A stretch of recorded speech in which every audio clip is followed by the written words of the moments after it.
हे एक तीक्ष्ण सॉ आहे, ज्याला मचेटे असेही म्हणतात. याचा वापर झाडू बनवण्यासाठी केला जातो. हे एक खूप महत्वाचे उपकरण आहे. हा त्याचा हँडल आहे. सॉची ब्लेड हँडलमध्ये स्क्रूच्या मदतीने जोडली जाते. ब्लेड स्वच्छ करण्यासाठी स्क्रू उचलला जातो.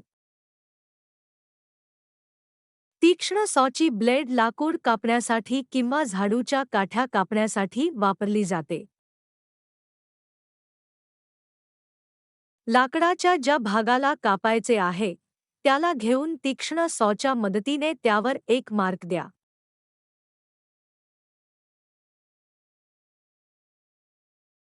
यानंतर हळूहळू पुढे पुढे आणि मागे मागे हालवून त्या भागाला सावधगिरीने कापण्यास सुरुवात करा.